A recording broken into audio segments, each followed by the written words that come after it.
Bom, graças a Deus a nossa disciplina é eclesiologia e nós estamos avançando para a gente poder entender a igreja local e da igreja local a gente entender as demais, tá bom? A gente já falou sobre as formas de governo que existem e agora vamos para o ministério.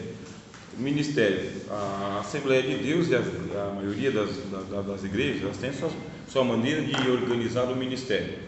No ministério você vai entender pessoas que recebem o reconhecimento como ministro do Evangelho.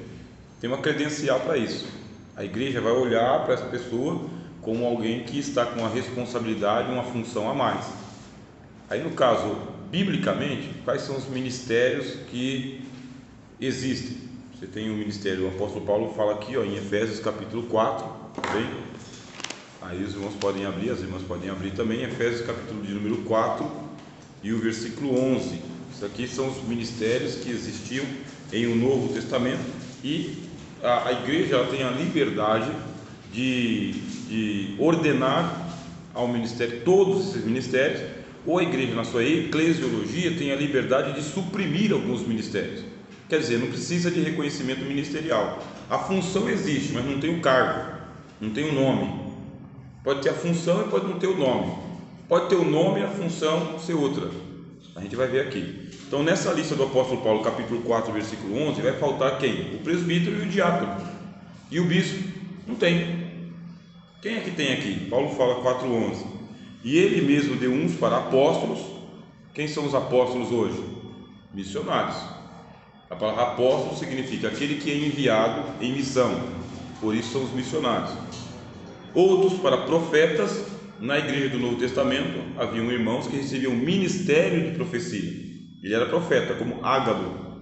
Ágabo era profeta e ele profetizou para o apóstolo Paulo. E Ágabo também profetizou uma grande fome que ia acontecer nos tempos do imperador Cláudio, e aconteceu e se cumpriu a profecia dele. As filhas de Filipe eram profetisas, elas eram reconhecidas como profetas. Na igreja de Antioquia, Atos capítulo 13, haviam profetas também. Aí o que acontece? Esses profetas no segundo século eles estavam fazendo baderna. Eles estavam aproveitando o ministério de profetas, andando de comunidade em comunidade, não trabalhavam e acabavam com as igrejas, porque eles chegavam com a autoridade superior ao pastor local e colocavam a igreja contra os pastores. E na hora de dizer o seguinte, pega na enxada e vamos trabalhar, é no mundo. Chegavam, passavam uma temporada comendo, bebendo e fazendo baderna na igreja. Quando era chamado para ajudar a igreja local a levantar parede, a derrubar árvore, pé no mundo. Os pastores locais falaram, não, está mais prejuízo do que lucro. Então proibiu, começaram a proibir, as igrejas locais começaram a proibir, a não reconhecer mais o ministério profético como sendo um ministério, e sim como um dom que era dado para a igreja local. A profecia não é para a irmã, ou para o irmão, ou para o irmão. A profecia é para a igreja local. A igreja que vai ter a manifestação da palavra profética. Daí, quem é que substitui os profetas são os pregadores. Surgiu os grandes pregadores, como por exemplo, vai surgir aí o João Crisóstomo. João Crisóstomo, porque ele era um grande orador e a pregação dele penetrava profundo. Anselmo, outro pregador também, grandes pregadores. É o mesmo dom de profecia sem o nome de ministério de profeta, que é aquela palavra que penetra, é aquela palavra que revela. Como disse o apóstolo Paulo, a palavra, quando ela é enviada de Deus e é uma profecia, o que ela faz? Ela edifica, ela consola e ela exorta. Se a palavra está exortando, exortar significa encorajar. A pessoa está desanimada, está caindo pelas tabelas, ouve uma pregação, ganhou ânimo, foi exortado. Ou consolar, quer dizer, mostrar que Deus está com ela, está andando junto na situação, não está resolvendo um problema, mas está no problema com a pessoa, está no vale com a pessoa, está consolando. Ou então a palavra está edificando. Eu não sei muito bem o que fazer, mas você começa a fazer e a palavra começa a dizer qual a direção você tem que ir. Se a palavra tem essas três características, é profecia. Não tem pulo, não tem esperneio, não tem línguas estranhas, mas tem profecia.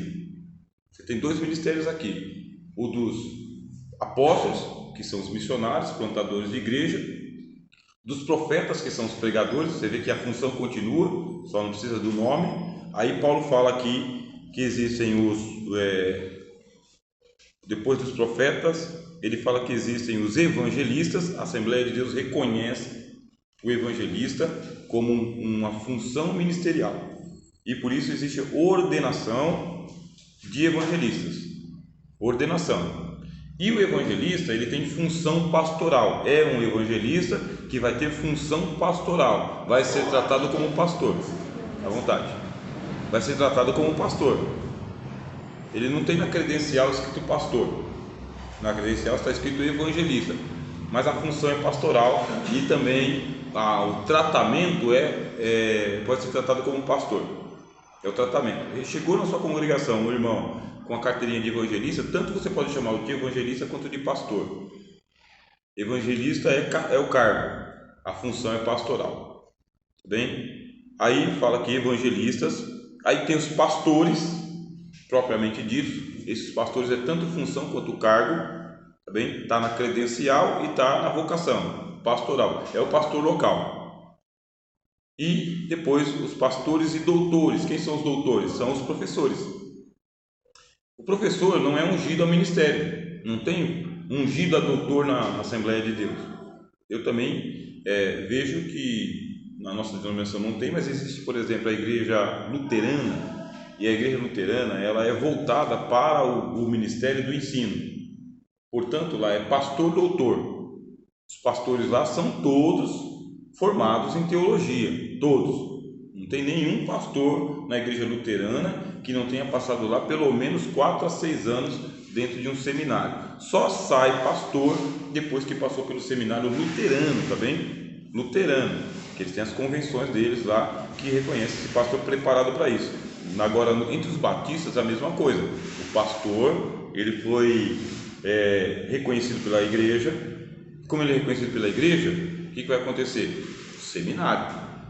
Só é ordenado a pastor depois que ele sai do seminário com, no mínimo, o curso médio em teologia. Curso médio de 3 anos de formação em teologia.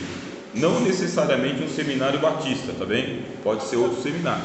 Eu vou ter que sair, porque aconteceu um acidente com a minha avó, eu cuido dela. Vamos orar. Qual que é o nome? Tereza. Tereza, vamos parar, irmão, vamos fazer uma oração.